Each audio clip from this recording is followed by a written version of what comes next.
Começamos o capítulo 5 de 1 Tessalonicenses e a gente está na reta final dessa carta. Entramos na reta final, teremos aí mais 4 estudos contando com o estudo de hoje. Então apertem os cintos, a gente está chegando ao final dessa série, O que me faz viver. Vamos ao texto de hoje. Não é necessário, irmãos, que eu lhes escreva sobre quando e como tudo isso acontecerá. Já vamos relembrar do que Paulo está falando. Pois vocês sabem muito bem que o dia do Senhor virá inesperadamente como ladrão à noite. Quando as pessoas disserem tudo está em paz e seguro, então o desastre lhes sobrevirá tão repentinamente como iniciam as dores de parto de uma mulher grávida, e não haverá como escapar. Mas vocês, irmãos, não estão na escuridão a respeito dessas coisas, e não devem se surpreender quando o dia do Senhor vier como ladrão. Porque todos vocês são filhos da luz e do dia, não pertencemos à escuridão e à noite. Portanto, fiquem atentos, não durmam como os outros, permaneçam atentos e sejam sóbrios. À noite, as pessoas dormem e os bêbados se embriagam. Mas nós, que vivemos na luz, devemos ser sóbrios, protegidos pela armadura da fé e do amor, usando o capacete da esperança da salvação. Porque Deus decidiu nos salvar por meio de nosso Senhor Jesus Cristo, em vez de derramar sua ira sobre nós. Cristo morreu por nós para que, quer estejamos despertos, vivos no caso, quer dormindo, mortos, vivamos com Ele para sempre. Portanto, animem e edifiquem uns aos outros como têm feito. Semana passada nós vimos que a nossa conduta para o viver presente deve ser regulada, pela esperança, pela alegria no poder de Jesus sobre a morte. Nós falamos de ressurreição dos mortos, nós falamos de transformação dos nossos corpos, daqueles que estiverem vivos na ocasião da volta de Jesus. Que vimos aqui, haverá no futuro reencontros maravilhosos e um encontro particularmente incomparável. Os reencontros, como nós falamos semana passada, com os salvos por Jesus que já partiram deste mundo. A lista começa a ficar cada vez maior, a gente falou sobre isso. E o encontro, esse encontro particularmente incomparável com o Senhor Jesus, o nosso Deus e Salvador. Nenhum encontro, nenhum reencontro, por mais desejável ou desejado seja, se compara ao encontro com o Senhor das nossas vidas, o autor da nossa fé, como nós cantamos a semana passada. Aqueles que estiverem vivos, não só os mortos ressuscitarão, mas os vivos também serão levados e terão seus corpos transformados, como a gente viu ali, inclusive fazendo referência a 1 Coríntios também. Nós seremos definitivamente, tanto os mortos que ressuscitarão, como os vivos que serão transformados, nós seremos despidos da nossa natureza pecaminosa, da nossa natureza mortal, para sermos revestidos de natureza santificada e eterna. No texto de hoje, Paulo encoraja uma outra disposição que deve caracterizar aqui os seguidores de Jesus: vigilância e prontidão para o regresso do rei. Assistiu Senhor dos Anéis? Assistiu o regresso do rei? Você sabe o que tem ali. Você sabe que tem uma expectativa. Ele fala assim: fiquem prontos para o regresso do rei. Aquela história. Qual é a sua maior expectativa na vida, querido? Qual deve ser? Então você vai repetir agora? Ok, acho que você não entendeu. Eu vou fazer a pergunta de novo e você vai responder. Qual deve ser a sua maior expectativa na vida? Pode falar regresso ou retorno que está valendo, mas vamos lá. Senão vou ter que chamar o Cláudio de novo aqui e vai ficar mal para mim, tá? Chega, né, Cláudio? Tá louco, então vamos tentar aqui. Qual deve ser a sua maior expectativa, CB Moema, visitantes, amigos, na vida? Qual deve ser? Exatamente. O regresso do rei. Porque esse negócio está escrito e vai acontecer. Ah, não creio nisso. Vai acontecer. Essa é a questão aqui. Agora perceba que é uma disposição que Paulo menciona aqui e que é mencionada pelo próprio Senhor Jesus em Mateus capítulo 24 e 25, quando ele fala a respeito desse encerramento da história tal como a gente conhece. Olha o que o Senhor Jesus está falando ali no capítulo 24, versículos 42 a 44. Vou ler alguns outros textos, mas não projetarei, só esse aqui mesmo. Vigiem, pois não sabem em que ocasião o seu Senhor virá. Entendam isto, se o dono da casa soubesse exatamente a que horas viria o ladrão, olha o ladrão aí de novo. E aqui é só um símbolo, uma forma de falar assim, o ladrão não avisa quando vem, ele vem e ele pega você de surpresa. Ficaria atento e não permitiria que a casa fosse arrombada. Estejam também sempre preparados, pois o Filho do Homem virá quando menos esperam. E não tem pegadinha de Deus querendo pegar você. Vim numa hora imprópria para ver o que você estava fazendo, peguei você. Não é isso. A gente vai ver o que significa estar preparado aqui. Qual é a ideia de preparação? Primeiro, já vou adiantar, Deus não quer pregar peças em ninguém, pegar você no pulo e falar, peguei você, malandrão. Não é assim que funciona, não é disso que se trata aqui.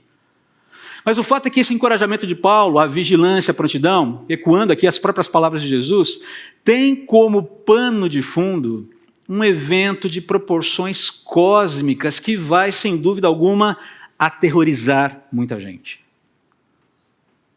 Muita gente vai ficar aterrorizada. Esse é um fato. Mas apesar disso, apesar desse terror que esse evento vai causar em muita gente, isso não deve, de forma alguma, ser motivo de inquietação para quem já foi resgatado por Jesus e libertado da ira de Deus. Evangelho de João, capítulo 3. Não vou ler todo o capítulo, porque ele é longo. Mas quero destacar aqui alguns versículos que já são conhecidos e a ideia central aqui de Jesus, ali naquela conversa com Nicodemos. Porque Deus amou tanto o mundo que deu o seu Filho único, para que todo o que nele crer não pereça, mas tenha vida eterna. Jesus está falando isso aqui. Deus enviou o seu Filho ao mundo não para condenar o mundo, mas para salvá-lo por meio dele. Não há condenação alguma para quem crê nele, mas quem não crê nele, no Filho, já está condenado por não crer no Filho único de Deus. E a condenação se baseia nisto. A luz de Deus veio ao mundo, mas as pessoas amaram mais a escuridão que a luz, porque seus atos eram maus. Quem pratica o mal odeia a luz e não se aproxima dela, pois teme que os seus pecados sejam expostos. Mas quem pratica a verdade se aproxima da luz para que outros vejam que ele faz a vontade de Deus. É estar em Cristo, estar em Deus que nos leva a refletir a sua luz. Ninguém tem luz própria aqui. Vamos deixar bem claro isso. E não está se falando de mérito aqui. Fala-se de resposta de amor. Um engajamento que vem em função do quê? De uma condição. Que condição é essa? Ter feito as pazes com Deus mediante a fé em Jesus. Eu sou culpado, eu sou pecador. Jesus pagou o preço por mim. Eu o recebo como Senhor e Salvador da minha vida. Havia uma dívida judicial que ele quitou. Eu fui inocentado. Fui declarado inocente, como se nada pesasse sobre mim. Tal é a magnitude desse perdão. Tal é a magnitude dessa obra, inclusive em termos jurídicos, cósmicos, existenciais, e seja lá mais o que você quiser colocar por aí com adjetivo. E aí ele vai no versículo 36, o último versículo desse capítulo 3, que para mim é muito significativo. E quem crê no Filho de Deus tem a vida eterna. Já é algo presente, está assegurado, está selado, está amarrado no bom sentido. Impressionante, muito tem que pensar no que a gente fala hoje em dia, né, gente? Está literalmente assegurado, ok? Quem não obedece ao Filho não tem a vida eterna, mas a ira de Deus permanece sobre ele. Ou seja, a ira já está colocada. Ela não foi executada, mas ela já está colocada. É um fato. É Jesus falando aqui. E falando para um mestre da lei, para um homem religioso, para alguém que tem conhecimento das Escrituras, mas que estava completamente trôpego nesse processo de entender. Mas peraí, como é que é essa história de nascer de novo? O que significa isso? Ô Nicodemos, para aí, cara, você é mestre, você já devia saber isso aqui. Não é pelos seus méritos, por mim. Crê em mim. Porque se você não se render ao movimento que eu vou fazer por você na cruz, amigão, o seu pedigree não te garante. Mas eu não roubei, eu não matei, eu não assassinei, eu não fiz... Ninguém é 100% bom 100% do tempo, ok? Isso basta para te condenar. Isso basta para que a ira de Deus permaneça sobre você. e você descende de uma raça que está em rebelião comigo.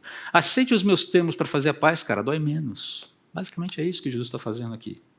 Mas ok, entenda então qual é então esse evento de proporções cósmicas do qual que tece esse pano de fundo aqui do texto de Paulo que nós lemos hoje. Deixa eu propor para vocês outros 2 textos. Hoje é chá de Bíblia, né, gente? Vamos lá. Primeiro, vamos começar no Evangelho de Lucas, capítulo 4, versículos 14 a 21, logo depois da tentação de Jesus, quando Jesus começa o seu ministério público. Basicamente, ali depois da sua tentação no deserto por Satanás, e ele começa o ministério público, e ali, nesse momento ele está chegando em Nazaré, a cidade onde ele passou a infância. Ok? Então eu vou começar a ler o texto um pouquinho mais amplamente, e quando chegar no versículo 18 você acompanha, eu te dou o toque e você acompanha. Então Jesus, cheio do poder do Espírito, voltou para a Galileia. Relatos a seu respeito se espalharam rapidamente por toda a região. Ele ensinava nas sinagogas e todos o elogiavam. Quando Jesus chegou a Nazaré, cidade de sua infância, foi à sinagoga no sábado, como de costume, e se levantou para ler as Escrituras. Entregaram-lhe o livro do profeta Isaías. E ele o abriu e encontrou o lugar onde estava escrito. E aí entra o texto que você vai ler agora. O Espírito do Senhor está sobre mim, pois ele me ungiu para trazer as boas novas aos pobres, ele me enviou para anunciar que os cativos serão soltos, os cegos verão, os oprimidos serão libertos, e que é chegado o tempo do favor do Senhor. Jesus fechou o livro, devolveu-o ao assistente e sentou-se. Todos na sinagoga o olhavam atentamente. Então ele começou a dizer: hoje se cumpriram as Escrituras que vocês acabaram de ouvir. Já é uma certa petulância de Jesus dizer que nesse momento essa profecia se cumpre. Novamente, aquela história, ou Jesus sabe exatamente o que ele está falando, ou ele realmente não tem bom senso algum, é um esquizofrênico, é um louco que deveria ser internado no manicômio. Tanto é que o pessoal vai começar a ficar meio perturbado. Que raio é isso aqui? Quem é que pode chegar? Hoje se cumpre. Como assim hoje se cumpre? Claro que se cumpre, ele está ali. Ele está ali, ele é o cumprimento dessa promessa. Mas esse fato relatado por Lucas, que aconteceu logo depois da tentação de Jesus no deserto, precisa ser comparado com o seu texto original. É um texto de Isaías. Mas vamos comparar com o texto de Isaías agora? Isaías capítulo 61. Olha só que interessante. O Espírito do Senhor soberano está sobre mim. Está um pouco diferente, mas o sentido é basicamente o mesmo. Pois o Senhor me ungiu para levar boas novas aos pobres. Ele me enviou para consolar os de coração quebrantado e para proclamar que os cativos serão soltos e os prisioneiros libertos. Ele me enviou para dizer aos que choram que é chegado o tempo do favor do Senhor e o dia da ira de Deus contra seus inimigos. Tem alguma coisa diferente aqui, não tem? Essa última frase. E o dia da ira de Deus contra os seus inimigos. E aqui, antes de continuar, para um pouco para fazer um esclarecimento de utilidade pública. Pobres, cativos, cegos e oprimidos aqui nesses textos descrevem a miséria da condição humana alienada e sedenta de Deus. Os efeitos colaterais do pecado, por assim dizer. Ok? Isso significa que ninguém tem o direito de sequestrar os termos da mensagem redentiva de Deus, da mensagem redentiva do Evangelho, para uso ideológico, nem à esquerda, nem à direita, nem no centro. Ninguém tem. Recentemente eu recebi uma mensagem que achei muito engraçada. No início, o político cristão até começou bem. A gente precisa parar com esse negócio de achar que o Evangelho é de direita e de esquerda. Não, o Evangelho está no centro. Eu falei, bom, então o Evangelho é social-democrata, é isso? Não, querido, o Evangelho está acima disso. Para com isso. Isso é sequestrar a mensagem do Evangelho com um ideal político. Está errado, é pecado. É uma distorção perigosa. Queridos, Jesus certamente, sem nenhuma dificuldade, sentaria à mesa com Adam Smith, Marx, Keynes, Engels, Trotsky, Ayn Rand, Che Guevara, Elon Musk, Bolsonaro, Lula e qualquer nome da terceira via sem nenhum problema, ok? Quantos deles ou quais deles sairiam dessa mesa salvos, reconciliados com Deus, eu não sei. E não me cabe saber. Não me cabe saber. Eu posso orar até. Alguns eu não tenho mais como orar, já foram. Mas o fato é que o Senhor Jesus sentaria na mesa com cada um deles. Gente que a gente costuma rotular, de um lado e de outro. E o que tem de crente rotulando é uma coisa impressionante. E rotula crente que está rotulando essa turma. A polarização começou de novo. Eu fico pensando, cara, cadê o evangelho aqui? Cadê o evangelho? Ninguém tem o direito de pegar a mensagem do evangelho e sequestrá-la para qualquer uso ideológico. Não importa o espectro, não importa. Qualquer uso ideológico. Nem a direita, nem a esquerda, nem centro, nem nada. Nem centro-esquerda, nem centro-direita, esquece.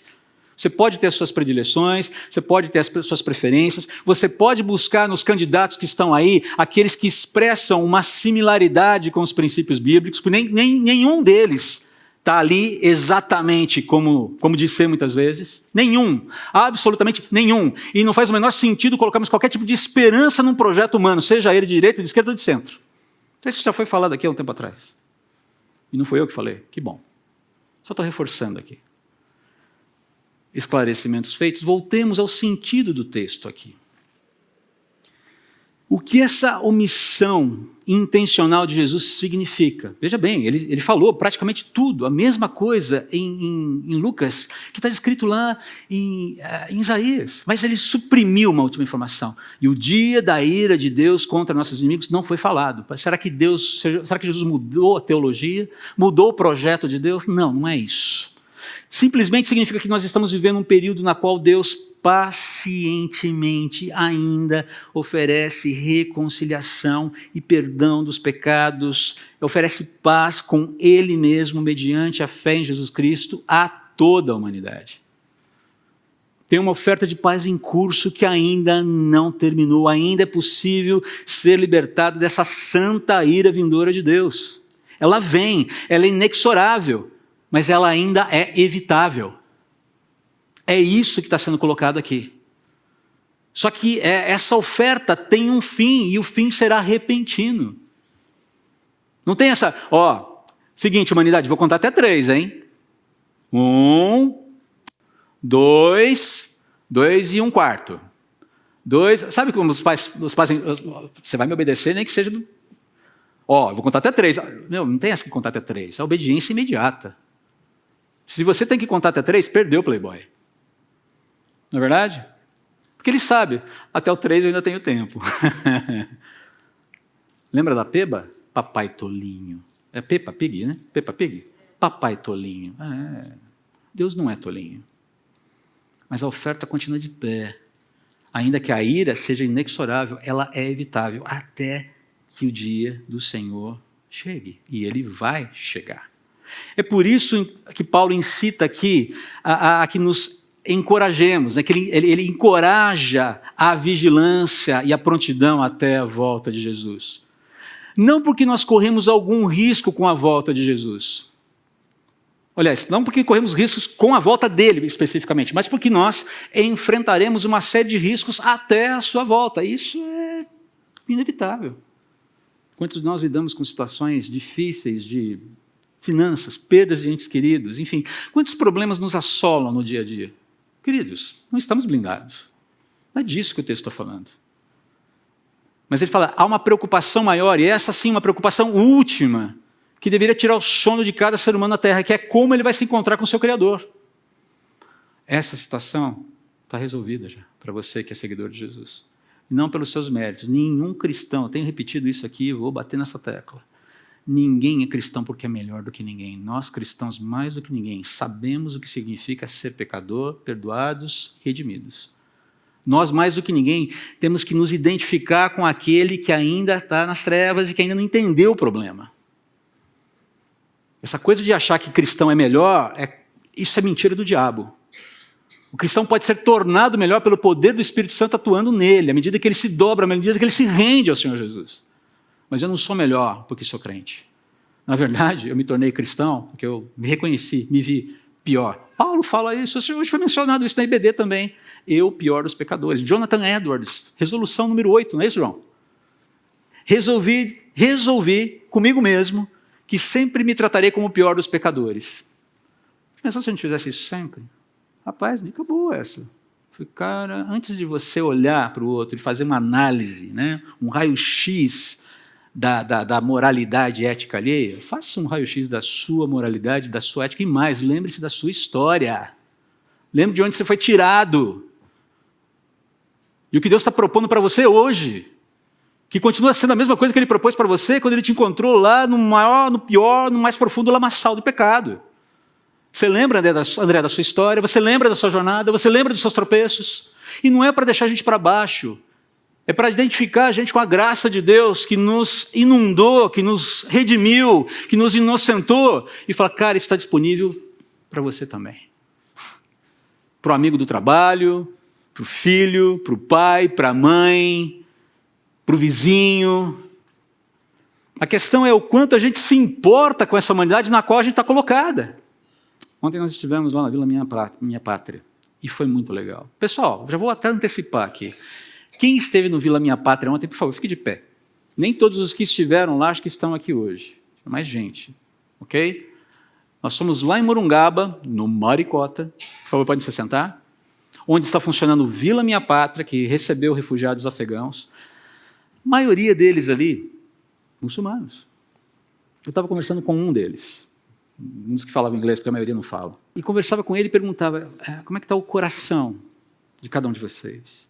Como é que está o humor de vocês? Como é que está o espírito de vocês? E me surpreendeu a resposta dele. Ele falou, olha, o que eu posso te dizer é que a grande parte da população do Afeganistão sofre de depressão por conta da violência e de todo o estado de coisas que a gente vive lá. Estar aqui é um presente. Estar aqui é um presente. A gente está num lugar bonito, a gente não está entendendo por que a gente é tão bem tratado assim. Você pode me dizer? Eu falei, posso. O Clóvis estava junto lá. Opa, vamos conversar. Eles têm identificado, a questão que mais pega para eles, por que é que vocês estão cuidando da gente assim? Porque há uma preocupação com a humanidade que Deus criou, com o destino eterno desse pessoal. Eu não sei se eles vão se render a Jesus um dia, gente, eu não sei, mas vamos lá, estamos aqui. Semana passada, domingo passado, nós estivemos onde? Onde? Quem foi na rua Mauro 2? Levanta aí agora, de novo, vamos lá. Estivemos envolvidos lá, obrigado, queridos. Estivemos envolvidos lá numa programação com o pessoal da comunidade Mauro 2, programação do Dia das Mães lá. Eu descobri, inclusive, que tem gente, né, Alessandra, que meu amigo bota fogo no pessoal ali, a rua quase que parou, né? Mas e o que você está fazendo ali? Recreação com mães? Por favor, não é essa a ideia, simplesmente. A ideia é dizer, a gente se incomoda, a gente se preocupa com vocês, a gente quer pregar o evangelho, enfim. Gente, essa igreja está viva, tá? Ok? Essa igreja aqui está vivíssima. E quando a gente fala de ministério de proclamação, não é uma turma específica, 2, 3 ou 4, meia dúzia de 3 ou 4, como falava meu avô, que vai pregar o evangelho, vai fazer assistência social. Não, é a igreja se mobilizando. É você se mobilizando. O papel do ministério de proclamação da igreja é identificar oportunidades. Fazer a ponte, que normalmente a gente não teria, trabalhar, fazer aquele trabalho mais operacional para que a igreja abrace causas, para que a igreja viva o reino e desfrute de todas as oportunidades de ser sal e luz nesse mundo. Então não fique achando que evangelismo é responsabilidade da Liliane, porque ela não vai dar conta. O Sandro não vai dar conta. Não dá. Isso é responsabilidade nossa. Nossa, de todos nós. Então, você quer saber quais são as oportunidades? Já tem gente que descobriu. E tem mais coisa por aí. Tem mais coisa por aí. Não acabou, está começando. Só começando. Prepare-se. Aperte os cintos, o piloto não vai sumir e a gente vai seguir em frente. Essa é a questão aqui. Então, perceba, a ideia é que há um projeto, uma oferta de paz, de reconciliação em curso, que não terminou ainda. Simplesmente não terminou. Não corremos risco de perder o bonde dessa reconciliação. Até lá, teremos lutas. Mas até lá também temos uma missão. Vamos ver como é que Paulo faz essa construção para a gente. Ok, fiz mais uma grande digressão, mas agora o texto vai rápido, não se preocupe. Olha só como ele começa. Não é necessário, irmãos, que eu lhes escreva sobre quando e como tudo isso acontecerá. Ele está falando justamente sobre aquilo que ele já falou, a ressurreição, o reencontro com as pessoas que já foram, o encontro com Jesus, a segunda vinda de Jesus. É sobre isso que ele está falando. Mas ele está falando agora do quando e como. Tudo isso diz respeito a essa volta de Cristo e aos eventos dentro dessa grande volta. A volta do Senhor Jesus, ressurreição, transformação dos corpos, arrebatamento da igreja e o dia do Senhor. E o quando e como é uma época futura, é a qualquer momento, mas com algumas circunstâncias específicas, que precisam começar a entrar no nosso radar aqui. Ele continua dizendo assim, olha, pois vocês sabem muito bem que o dia do Senhor virá inesperadamente como ladrão à noite, quando as pessoas disserem, tudo está em paz e seguro, então o desastre lhes sobrevirá tão repentinamente como iniciam as dores de parto de uma mulher grávida, e não haverá como escapar. Ele fala que o mundo aqui será surpreendido por Cristo e a magnitude da sua volta. Aquela história aí. Sabe aquele susto bem dado? Aquele susto que você toma e fala, cara, você perde o fôlego e não tem nem muitas vezes como expressar. Essa ideia aqui. Como alguém já disse uma vez, né? Jesus veio como um cordeiro, mas volta como um leão. Ele volta como um leão. Tem uma certa diferença. Tem similaridades e tem certas diferenças. Não é um cordeiro qualquer. E também não é um leão qualquer. Como disse C.S. Lewis nas Crônicas de Nárnia, né? Aslan é um leão amigão, mas ele não é domesticado, não. Não vai querer domesticar Aslan, porque não vai dar certo. Mas olha só, ele está falando que o mundo será surpreendido enquanto vive uma sensação enganosa de paz e segurança. Olha aqui, quando as pessoas disserem, tudo está em paz e seguro. É curiosa essa informação aqui. Porque diz respeito a uma condição que é aspirada por todas as pessoas. Pela humanidade, de uma forma geral. Tranquilidade, como é que fala? Sombra, como é que é? Não é sombra só e água fresca, mas é... Eu não lembro agora do tema, fugiu. Mas é aquela história de você sombra e água fresca, mas tem mais alguma coisa aí nessa história. São 3 coisas, não me lembro agora o que é. Se você lembrar depois, sopra para mim é que eu falo. Mas o fato é que as pessoas querem tranquilidade, as pessoas querem paz, as pessoas querem uma vida estável, sem conflitos. E elas estão abertas para propostas que propiciem isso. Ainda que elas sejam enganosas, ainda que elas sejam mentirosas. Mas se trouxer um efeito imediato de pacificação, por que não? Perceba a porta aberta aqui. Perceba aqui qual é a proposta. Então Jesus está falando, vai haver sem dúvida alguma uma movimentação, uma ambientação de paz e segurança no momento, que vai anteceder a volta de Jesus. E essa sensação de paz e segurança bastante mentirosa, ela vai enganar as pessoas. Está tudo bem. Está tudo certinho dentro do vidrinho. Ufa, agora é legal, né? E eu fico me perguntando, né, se de certa forma as nossas expectativas, inclusive dos cristãos, em relação às próprias eleições, não tem muito mais a ver com esse desejo de paz e segurança descritos aqui por Jesus, do que necessariamente os projetos de Deus para a gente. Quando você está pensando em quem você vai votar, o que você quer com isso? O que você vai... Escolhi esse nome aqui. Não importa quem seja. Não importa. Não importa. O que você quer com esse projeto? Eu estou elegendo essa pessoa com esse projeto. Por quê? Quero te dizer, alguém pode falar, isso é profetada. Ok. Mas eu quero te dizer que não importa quem ganhe, os dias serão difíceis. Ok? E nós precisamos estar preparados e seguros em quem dá sustentação real para a nossa fé. Em quem nós temos segurança real. Isso não significa que a gente não deva escolher bem. Não é isso que eu estou dizendo. Eu estou dizendo que os desafios virão de uma forma ou de outra. Mas perceba que a palavra que Paulo usa, né? Ele fala, olha, quando as pessoas disserem tudo está em paz e seguro, então o desastre, a palavra utilizada aqui é uma palavra pesada, é óletros. Ela vem ali com grego de novo. Não, mas é o significado. Destruição, perda total. Perda de tudo que dá dignidade à existência. E ele fala isso, e repentinamente, ou seja, sem aviso prévio, como início das dores de parto de uma mulher. E aqui permitam-me, irmãs, nós não fazemos a menor ideia do que é isso, ok? Nós não temos a menor ideia do que significa isso. Nós, homens, somos uns patos nessa questão. Então, permitam-me, por favor, gentilmente, para tentar trazer alguma espécie de elucidação para a minha classe, a classe masculina aqui, usar aqui uma analogia que não chega à altura das dores de parto, mas que também oferece alguma espécie de conforto epistêmico para os homens. Cólica renal, ok? Já teve cólica renal? Quem aqui já sofreu uma cólicazinha renal? Ela vem como? Assim. Ela te pega e fala, meu pai. É essa a ideia, ela vem assim. E a ideia de uma dor que vem assim é justamente um incômodo, não tem o que fazer com aquilo. E ela não para. É uma agonia, essa ideia aqui, repentinamente, sem aviso prévio, como início das dores de parto.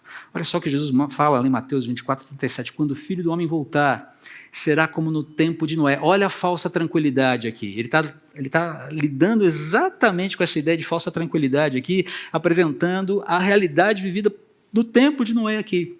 Nos dias antes do dilúvio, o povo seguia sua rotina de banquetes, festas e casamentos, até o dia em que Noé entrou na arca. Não perceberam o que estava para acontecer, até que veio o dilúvio e levou todos. Assim será na vinda do Filho do Homem. A minha avó tinha uma forma de falar dessa perda irreparável. Dezinho foi para o beleléu. Você nunca ouviu isso aí, né? Isso é termo do interior. Foi para o beleléu, filho, ela falava. Ou seja, esquece, não tem mais solução. Agora, notem que o contraste entre essas realidades, há um contraste entre as realidades, entre essa esperança que leva a uma destruição, daquelas que já se encontram pacificadas em Jesus aqui. Há pessoas que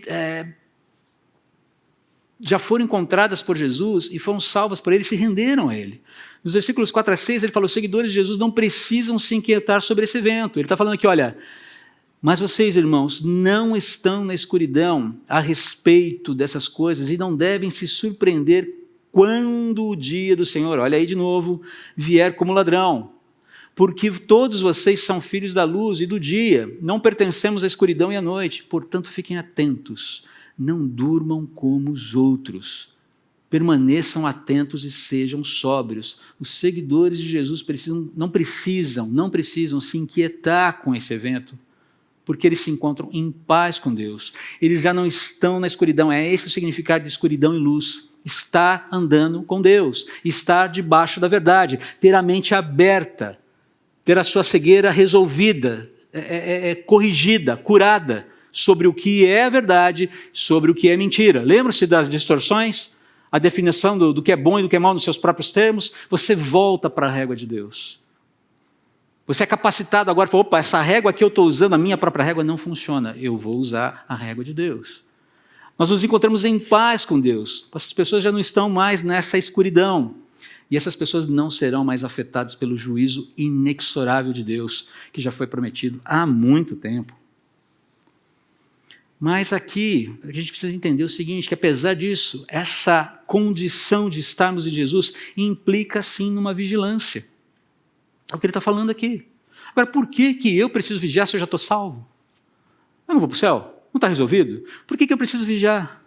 Porque a minha confiança, a sua confiança, a minha esperança e a sua esperança em Jesus podem ser contaminadas, elas podem ser substituídas por essa confiança e esperança que o mundo está propagando por aí. A gente pode trocar, a gente pode dar um shift. Você não vai perder a salvação por isso, mas você pode mudar os seus afetos mais compromissados do coração. Já falei sobre os temores das próximas eleições. A ideia de que qual é a preocupação, um exemplo é isso. O que me move a votar em quem eu voto? O que me move a investir do jeito que eu invisto? O que me move a fazer os movimentos que eu faço? Na carreira, na vida financeira, na vida familiar. O que me move a fazer esses movimentos? Quais são? Por quê? O que eu faço? Por que eu faço o que faço? Nós precisamos avaliar isso. Porque muitas vezes nós somos tomados por temores, por horrores em relação à vida, que não são necessários. Simplesmente porque ignoramos aquilo que o Senhor fala, aquilo que é a revelação dele, aquilo que é a orientação para o nosso viver. Quando o mundo começar a falar paz e segurança, fique atento. Fique atento. Fique ligado. Alguma coisa vai acontecer. Enquanto houver guerras e rumores de guerras, ok, é difícil, é complicado, mas ainda não estamos lá. Mas quando começar paz, segurança, fique atento.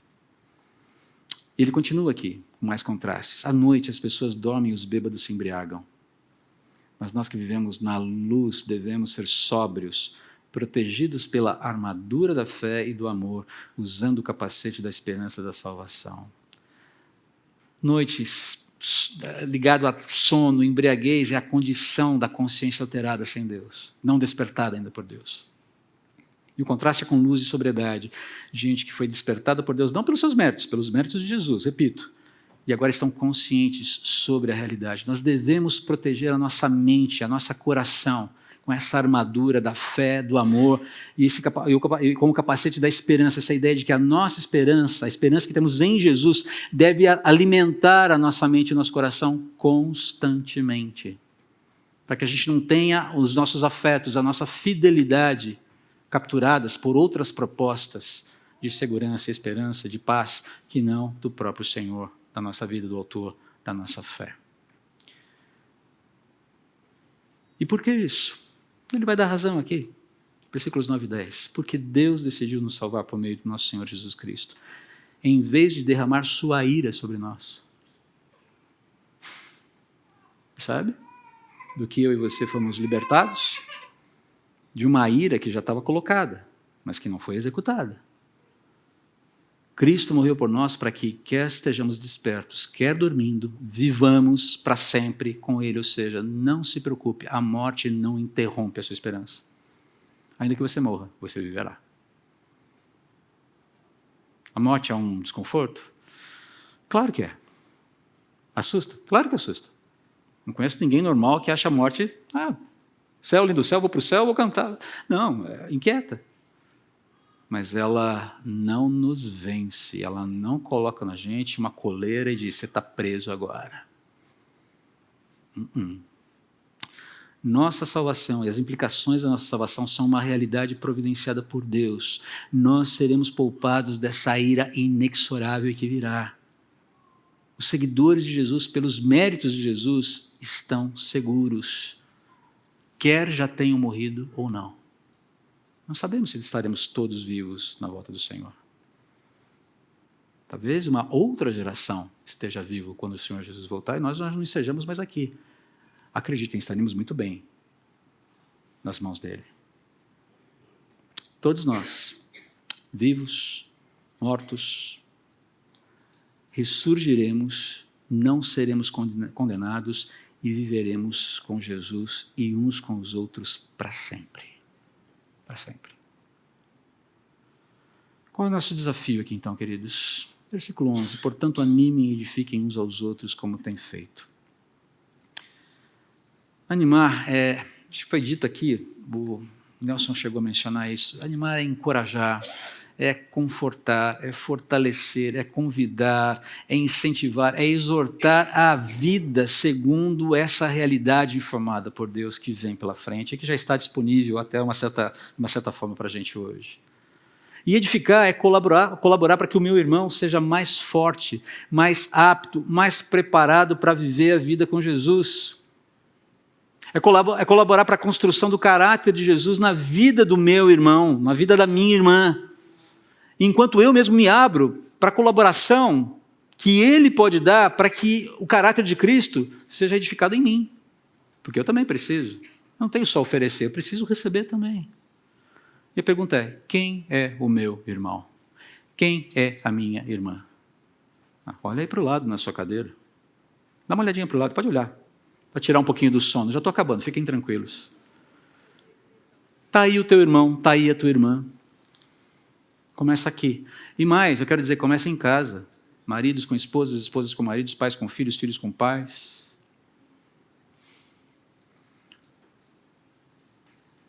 patrões com empregados, empregados com patrões, sociedade, vizinho, com o refugiado, não só com o refugiado que veio de outro país, não só com a mãe solteira que padece para criar o filho no meio de uma comunidade carente. Começa aqui.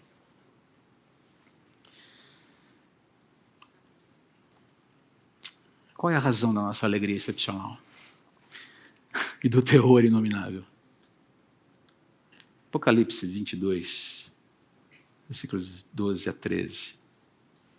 Aliás, alguns versículos eu esqueci de complementar, me perdoem. O Senhor Jesus falando, vejam, eu venho em breve. Felizes aqueles que obedecem às palavras da profecia registrada neste livro. Eu venho em breve. Várias vezes Jesus fala, eu venho em breve. E trago comigo a recompensa para retribuir a cada um de acordo com os seus atos. Eu sou o Alfa e o Ômega, o primeiro e o último, o princípio e o fim. Aquele que é testemunha fiel de todas essas coisas diz, sim, venho em breve. Amém. Vem, Senhor Jesus. Maranata, vem, Senhor Jesus. Que a graça do Senhor Jesus esteja com todos, até que Ele venha. Vamos orar. Ó Senhor, inspira-nos com a Tua volta, para viver até a Tua volta. Usa essa igreja, transforma o Teu povo, cada um de nós, começar por mim. Há tanto o que fazer na minha própria vida, e há tanto o que fazer, pelo que lutar.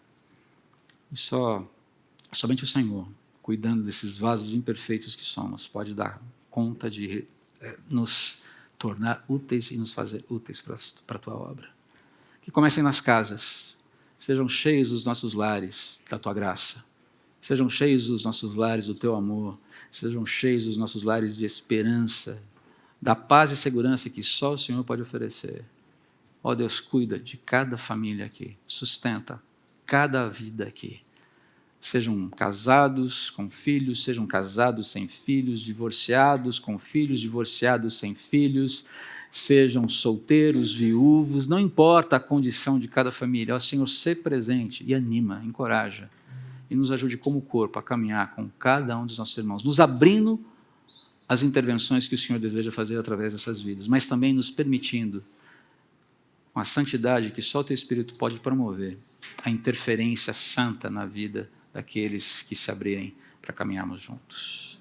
Fortalece os nossos laços, mas sobretudo faz isso para que o Teu nome seja honrado nessa época tão confusa, que procura, sim, paz e esperança, paz e segurança, mas nos lugares mais errados, mais inapropriados, nos lugares que não podem, de fato, entregar o que prometem. Sê conosco. Aplane nos nossos caminhos. Use-nos. Em nome de Jesus te pedimos. Amém.